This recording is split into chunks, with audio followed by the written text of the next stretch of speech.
자, 하나님 말씀은 에베소서 1장 15절부터 23절입니다.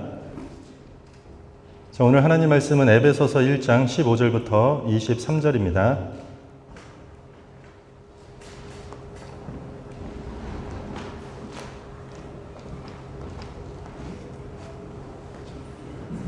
자, 화면을 보시고 저 여러분들이 한 절씩 교독하시겠습니다. 이로 말미암아 주 예수 안에서 너희 믿음과 모든 성도를 향한 사랑을 나도 듣고 내가 기도할 때 기억하며 너희로 말미암아 감사하기를 잊지 아니하고 우리 주 예수 그리스도의 하나님 영광의 아버지께서 지혜와 계시의 영을 너희에게 주사 하나님을 알게 하시고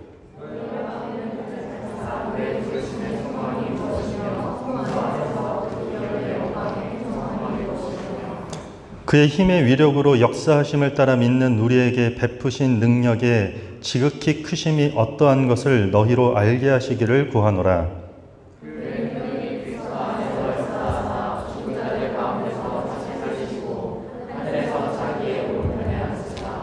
모든 통치와 권세와 능력과 주권과 이 세상뿐 아니라 오는 세상에 일컫는 모든 이름 위에 뛰어나게 하시고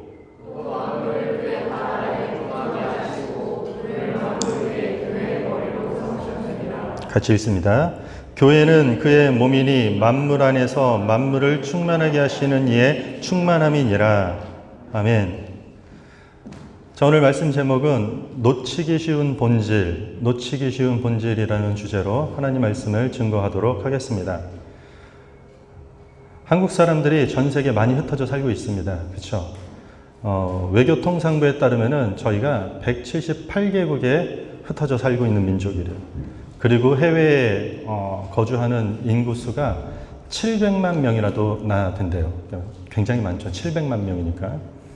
한인교회는 한 얼마나 될까요? 전 세계. 한 5,500교회 정도 된대요. 매우 많아요. 캐나다에는 한 500개 정도의 교회가 있다고 합니다. 미국 다음으로 가장 많은 한인교회가 존재하는 곳이 바로 캐나다입니다. 우리가 사는 밴쿠버는 그때마다 다른데 한 100개 정도의 교회가 존재하고 있다고 합니다. 어느 지역에 식당이 많은 것보다 중요한 것은 그 중에 정말 맛있는 식당이 있느냐가 더 중요하죠. 그렇죠? SNS 하시나요?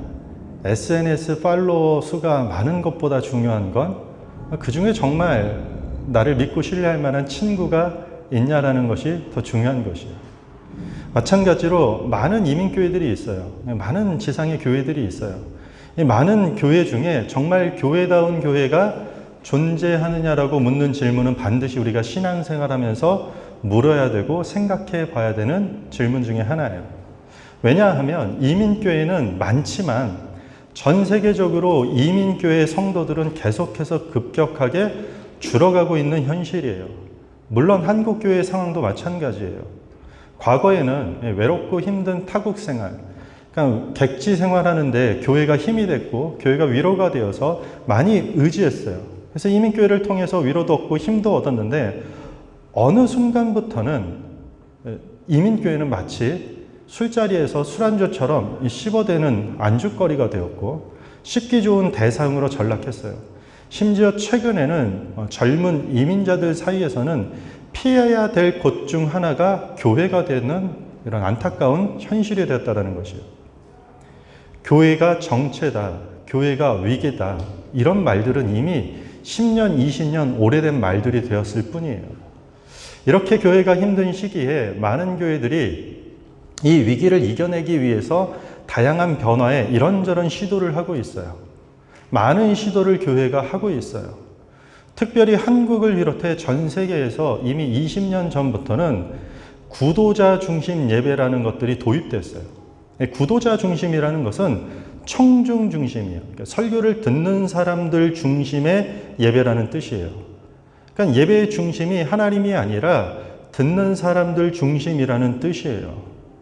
그래서 그 특징이 뭐냐면 성경의 진리가 좀처럼 무엇인지 우리가 받아들이고 알고자 애쓰는 것이 아니라 청중이 듣기 좋은, 그러니까 앉아있는 사람들이 듣기 편한 복음으로 전락해버린 것이 오늘날 많은 교회의 현실이에요. 어떻게 하면 사람들이 지루해하지 않을까? 어떻게 하면 사람들이 감동을 받을까? 어떻게 하면 사람들이 교회에 계속 나올 수 있을까? 때로는 유명 연예인들을 교회에 불러서 간증을 하기도 하고, 문화센터 저리 가라 할 수 있는 이 프로그램들을 도입해가지고 계속해서 돌리는 것이요. 한마디로 재미와 감동 있는 교회를 만드는 것이요. 이런 교회를 일명 마케팅 교회라고 해요. 마케팅 교회.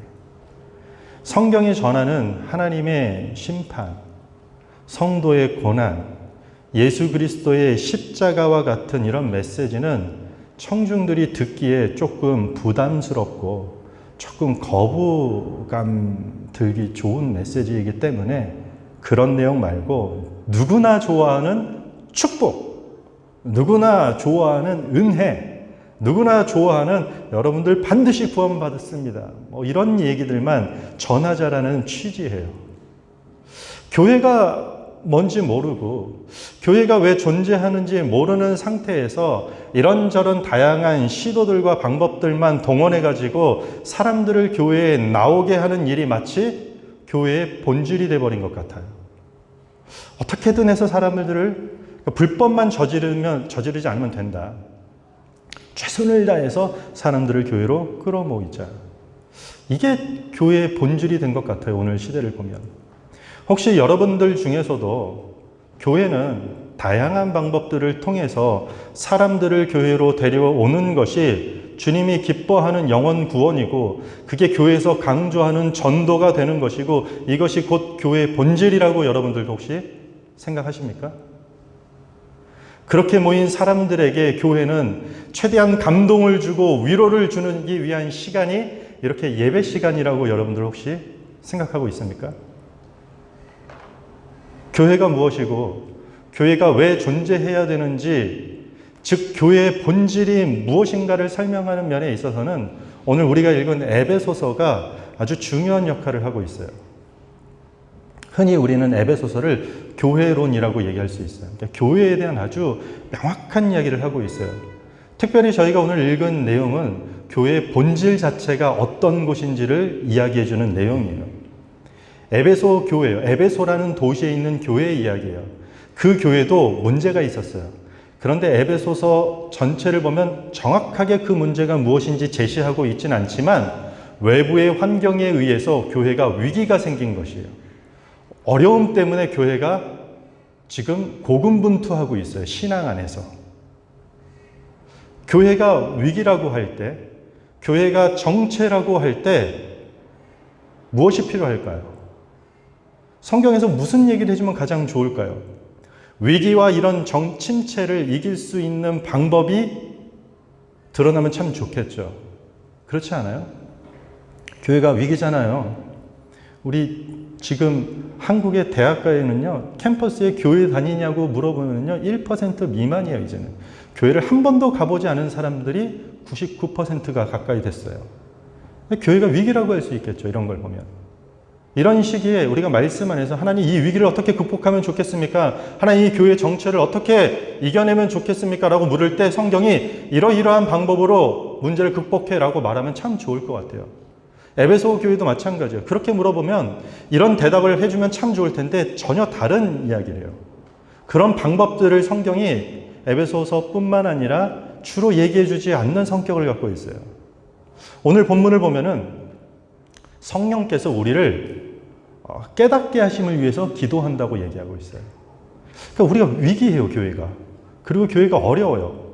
그런데 이 위기를 어떻게 돌파할지에 대한 이야기를 해도 시원찮을 판에 성령께서 우리를 뭔가 깨닫고 알게 하기 원한다라고 지금 사도 바울이 그것을 간구하고 있는 내용이에요. 우리 15절부터 19절 우리 한 목소리로 읽겠습니다. 시작.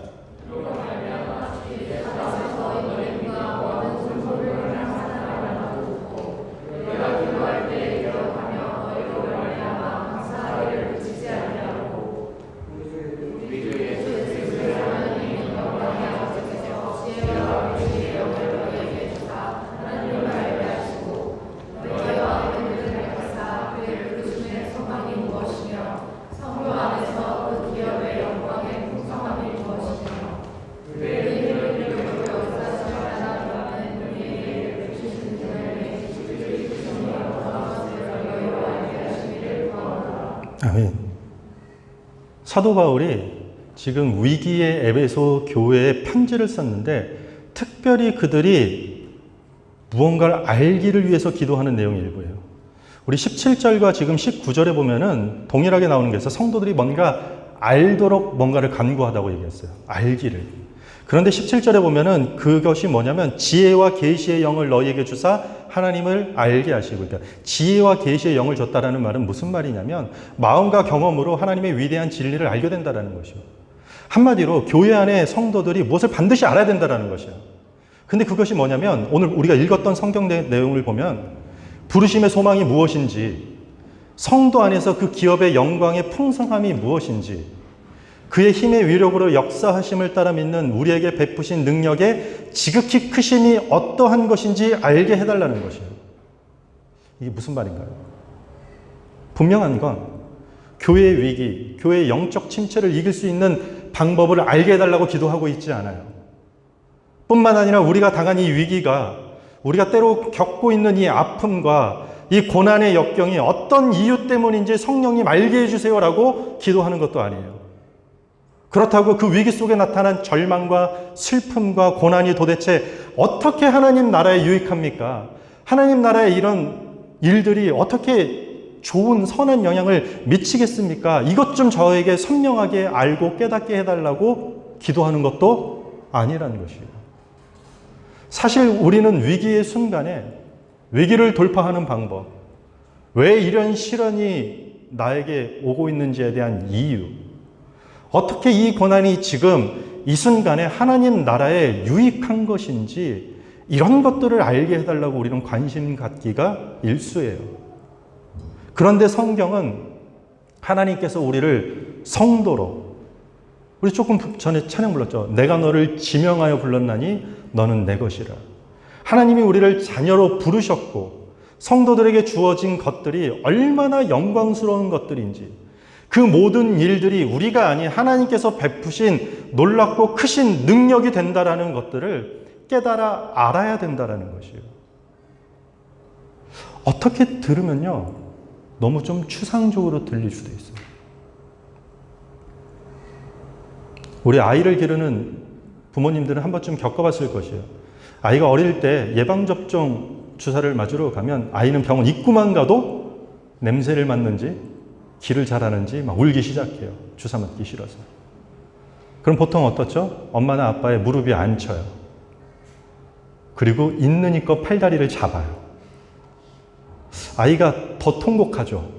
믿었던 아빠마저 나를 배신하는구나? 뭐 이런 모르겠어요. 더 통곡을 해요. 그리고 아픈 주사를 맞게 돼요. 아이는 배신감에 사로잡혀서 더 대성통곡을 해요. 그때 부모가 어린 아이에게 안고, 아이야, 지금 주사에 들어간 주요 성분은 다음과 같다. 이것을 맞음으로써 너는 향후 6개월 동안의 너의 성장 과정에 이러이러한 영향을 미칠 것이다 라고 말하는 부모는 없을 거예요. 아이를 안고 뭐라고 하죠? 괜찮아. 많이 아팠지. 아이가 알아야 될 게 뭔가요?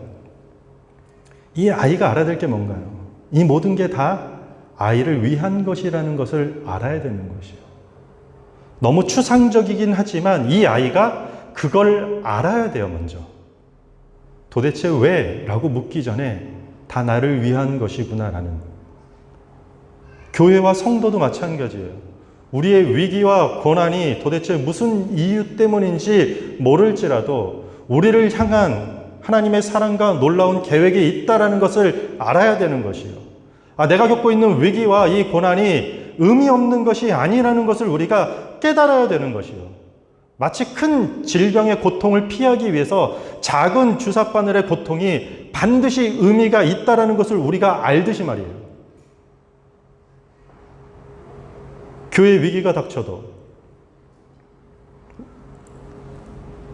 우리가 절대 낙심해서 안 되는 이유는 하나님께서 우리를 교회로 부르셨다라는 사실이에요.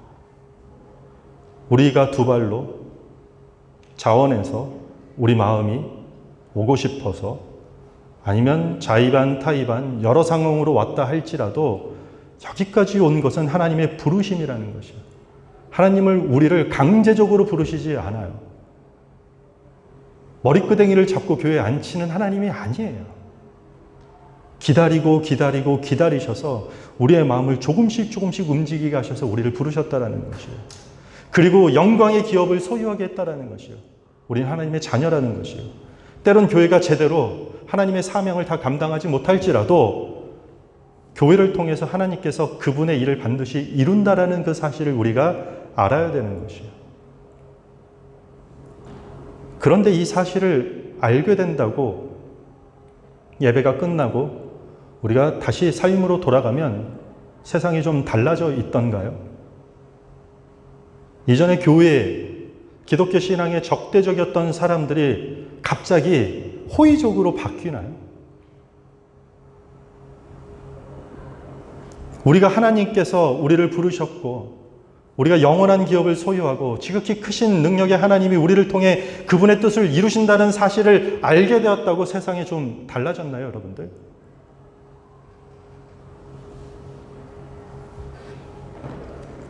우리 20절부터 23절 한번 읽겠습니다. 한 목소리로 읽겠습니다. 시작.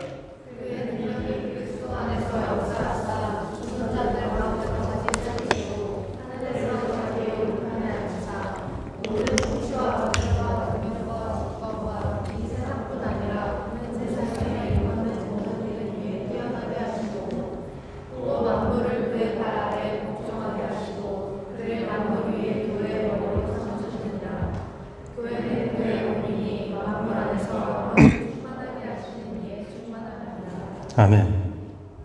지금 아주 놀라운 일들에 대해서 얘기하고 있어요.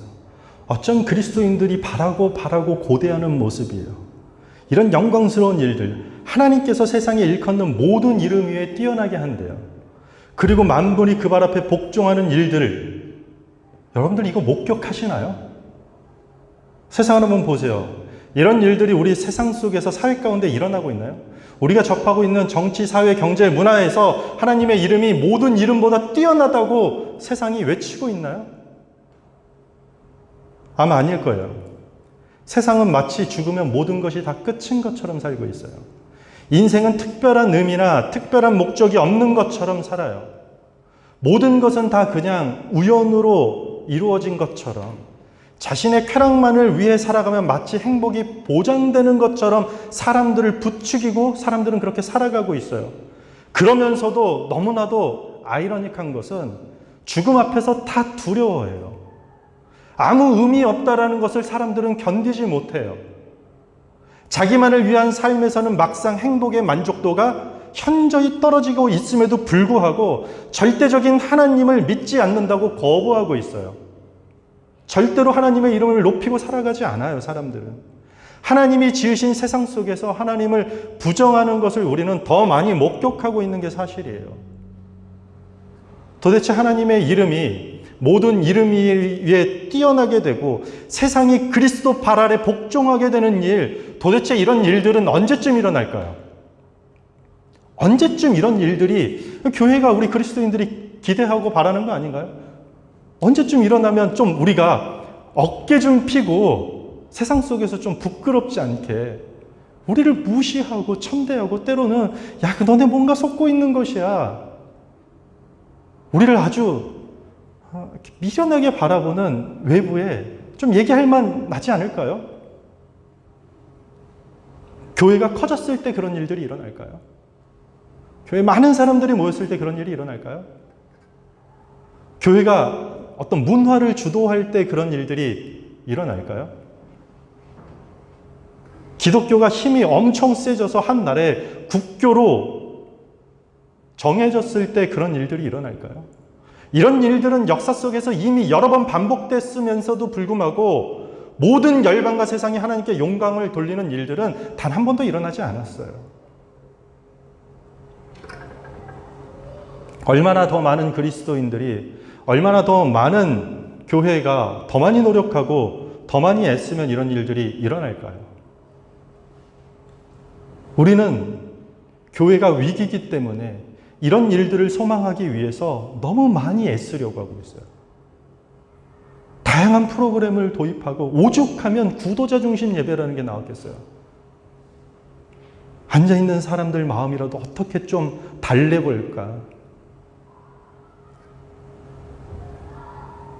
그런데 여러분, 분명한 것은요, 오늘 이 에베소서 말씀의 이 말씀은요, 언제 이런 일들이 일어나는가에 대한 이야기가 아니에요. 도대체 언제 이런 일들이 일어날 수 있습니다에 대한 이야기가 아니에요.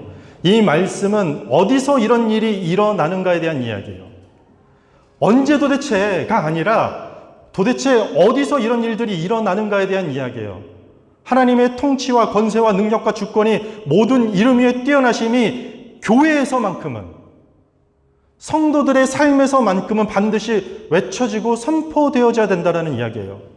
하나님의 능력이, 통치와 권세와 능력과 주권과 모든 세상의 이름 위에 뛰어나다고 찬양받고 모든 만물이 예수 그리스도의 발 아래 복종하는 것들은 바로 어떠한 장소에서만큼은, 어떤 사람들의 모임에서만큼은, 그러니까 교회만큼은 반드시 그 하나님의 높으심과 영광이 선포되어야 한다는 것이에요. 만약에 교회가 영광스럽게 존재한다라는 말이 성립이 되려면요, 그 이유는 단 하나예요. 그 높으신 하나님께서 교회의 머리가 되셨기 때문에 가능한 것이에요. 그러면 그리스도의 몸된 교회가 해야 될 일들은 뭘까요? 머리의 권위를 인정하는 것이에요. 어디에서만큼은요? 교회에서만큼은요. 한낱 부족한 저도요, 저희 딸들에게만큼은요, 최고의 아빠가 되고 싶어요. 엄마들도 마찬가지예요. 모든 아빠들이 마찬가지일 거예요. 다른 사람들이 저를 뭐라고 할지라도 제 딸들에게만큼은 인정받고 싶을 것이고, 제 아이들한테만큼은 존중받고 싶은 게 부모의 마음이에요. 하물며 하나님께서는 어떠실까요? 부족한 흠투성인 인간 아빠도 그런데 우리가 온전하고 절대자고 지존자 하나님을 우리가 믿는 우리는, 그런 하나님은 어떨까요? 영광받아 마땅하신 하나님은요. 우리 23절에 방금 읽었던 얘기를 보면요, 교회는 그의 몸이니 만물 안에서 만물을 충만하게 하시는 이의 충만함이니라. 지금 교회를 채우시고 있는 그리스도가 온 우주의 역사까지도 채우고 있다라는 것이에요. 지금 에베소 교회 밖에서는요, 수많은 여신상들을 섬기고 아테미 여신을 섬기고 우상 숭배를 하고 있는 이 상황 속에서 에베소 교회에게 주는 메시지가 뭐예요?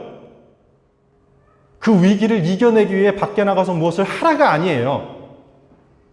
교회의 머리 대신 예수 그리스도, 교회의 머리 대신 하나님의 권위를 인정하고 그 높으심을 그대로 받아들이고 찬양하고 영광을 돌리라고 얘기를 하고 있는 것이에요. 어쩌면은요, 우리가 이것이 부족했기 때문에 교회 밖에 있는 사람들도 하나님을 우리가 귀하게 여기는 그 복음을 하찮게 여기는 것이요. 여러분들이 소중하게 여기는 것을 누가 알죠?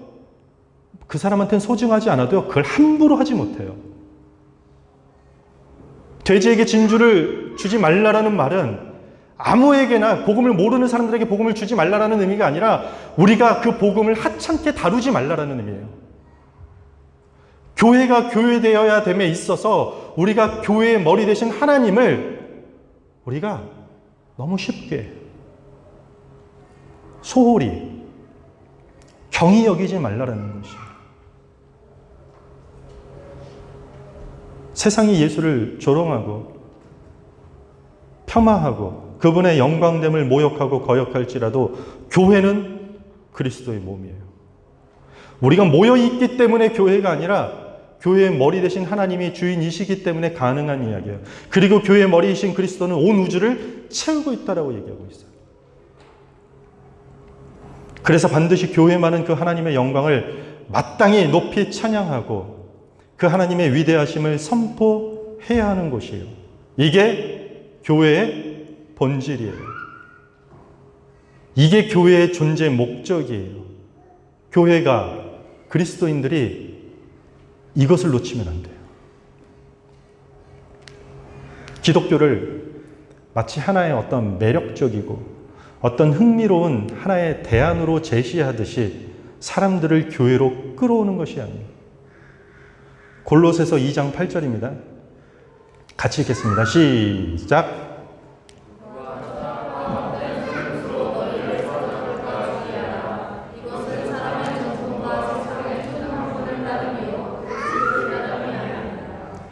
뭘 속지 말라고요? 헛된 속임수나 헛된 철학에 사로잡힐까 주의하라는 것이요. 교회는 사람들의 헛된 속임수로 사로잡히면 안 되고 헛된 속임수로 사람들을 사로잡아서도 안 되는 것이에요. 교회는 문화센터가 아니에요. 교회는 아무나 올 수 있지만 아무 말들이나 울려 퍼지는 공간이 아니에요. 아무나 올 수 있지만 아무 행동이나 자행되어서는 안 되는 곳이라는 것이에요. 예배도요, 공연이 아니에요. 좋은 교훈을 여러분들이 얻어가는 시간도 아니에요. 좋은 윤리적인 것들을 여러분들 얻고 싶으면 세바시가 더 나아요. 테드톡 듣는 게 훨씬 더 유익할 수 있어요. 1세기 초대교회가 태어난 직후부터 교회는 우리의 죄악된 어두운 생각을 계속해서 폭로해 왔어요. 그와 동시에 하나님의 경이로운 진리의 빛을 드러내라고 호소해 왔던 것이 교회의 본질이었던 것이에요. 사람들의 기분과 사람들의 관심사가 중심이 된 교회는 죄송하지만 교회라고 할 수는 없어요. 우리가 쉽게 관심을 가지는 예배 찬양도 마찬가지예요. 교회에서 음악이 차지하는 위치는 매우 커요. 그렇죠. 앞에서 벌써 우리 시간만 해도 한 20분 동안 우리가 찬양을 하잖아요. 어떤 교회는 이 예배 찬양을 위해서 수십억을 투자해요. 밴쿠버에 있는 어떤 이 캐네디언 교회는요, 무대 음향 시스템에 수십억을 투자하고 그리고 그 찬양 리더를 뽑기 위해서 교회도 안 다니는 그러나 음악에 탁월한 사람을 찬양 사역자로 세워요. 화려한 공연은 될 수 있겠죠. 그러나 예배가 되는 것은 아니에요. 골로새서 3장 16절에 보면 찬양의 본질을 이렇게 설명하고 있어요. 제가 읽어드리겠습니다. 그리스도의 말씀이 너희 속에 풍성히 거하여 모든 지혜로 피차 가르치며 권면하고 시와 찬송과 신령한 노래를 부르며 감사하는 마음으로 하나님을 찬양하고. 이게 무슨 내용인지 아세요, 여러분들? 예배에서 음악은 하나님을 찬양하는 독특한 방법이긴 하지만 교회에서 음악은 방금 이 말씀대로 그리스도의 말씀이 우리 속에 풍성히 거하도록 하는 과정 가운데 포함되어야 된다는 것이요. 노래도, 찬양도. 찬양은 사람들 중심으로 부르고 사람들 중심으로 듣는 것이 아니라 우리 가운데 그리스도의 말씀이 풍성해짐을 고백하는 시간이 되는 것이에요. 성경의 권위와 성경의 진리가 우리가 진리라고 말하는 그 선포와 가르침을 장악해야 하듯이 찬송 또한 마땅히 그래야 된다는 것이요. 철저하게 말씀이 우리 가운데 풍성히 거하는 과정 가운데 찬양이 찬양다워진다라는 이야기를 하는 것이요. 교회는 어떤 사람들의 감정을 단지 위로하는 곳이 아니에요. 교회는 어떤 몇몇 사람들의 사적인 꿈과 사적인 비전을 이루기 위해서 사용되는 곳은 더더욱 아니에요. 밑도 끝도 없이 세계를 품겠다라는 거창한 슬로건을 거는 것은 교회의 할 일이 아니에요. 문화센터 흉내내면서 사람을 끌어들이려고 이것저것 하는 게 교회가 위기를 대처하고 교회의 정체를 해결하는 방법이 아니라는 것이에요. 기독교의 진리가 곳곳에서 왜곡되고 있어요. 비틀어지고 있어요. 안타깝지만 인정해야 되는 것은 그게 다 그리스도인들이 만들어내는 현상이라는 것이에요. 저 사람이 아니라 우리의 이야기인 것이에요.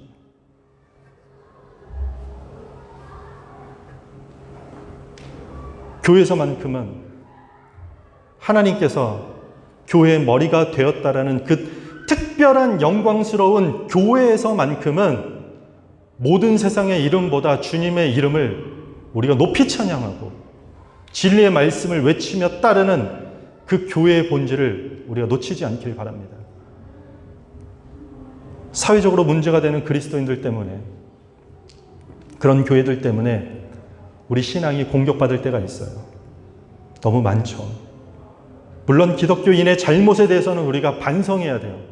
우리가 각성해야 돼요. 남의 일이 아니에요. 우리의 일이에요. 우리가 회개해야 돼요.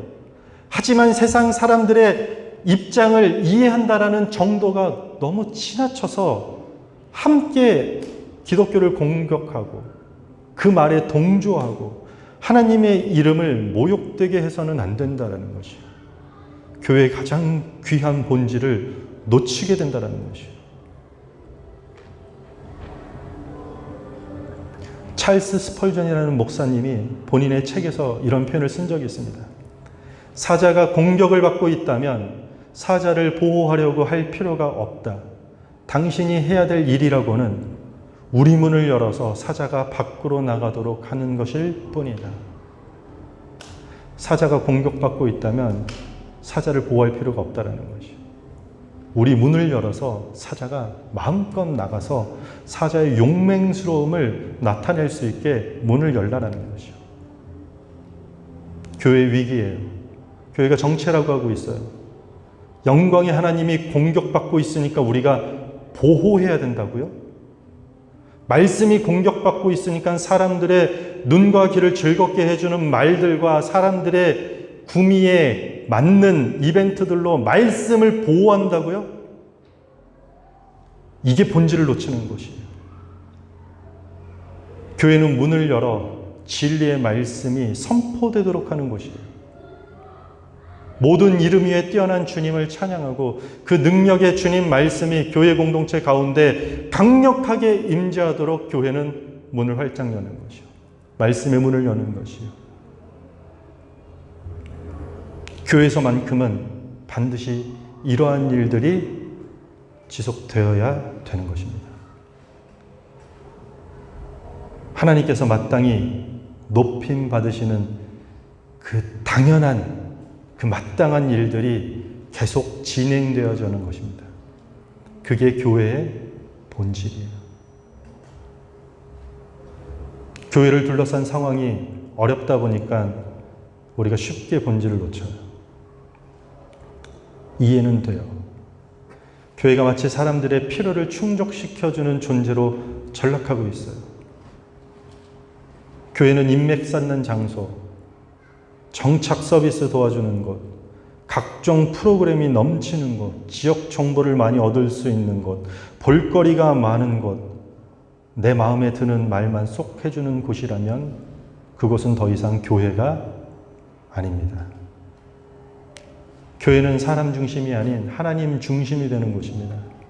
하나님 중심으로 살아가는 우리 모두가 되기를 바랍니다. 말씀을 마무리하겠습니다. 교회 위기, 교회 정체, 누구 뭘 할 것 할 말 없습니다. 우리는 저희 교회만큼은, 나만큼은, 우리만큼은 예수 그리스도와 예수 그리스도의 말씀을 부끄러워하지 않는 교회, 진리의 말씀이 담대하게 선포되고 외쳐지는 그런 교회, 사람들의 입맛에 조금 맞지 않고 사람들이 때론 조금 불편할지라도 하나님의 통치하심과 권세와 능력과 주권이 모든 만물 위에 뛰어나며 언제나 교회의 머리이시며 온 만물을 채우시는 주님의 높고 위대하심을 선포하고 가르치고 찬양하는 교회, 그 본질을 놓치지 않는 교회가 되기를 주님의 이름으로 축원합니다. 우리 다 같이 찬양하겠습니다. 나의 안에 거하라.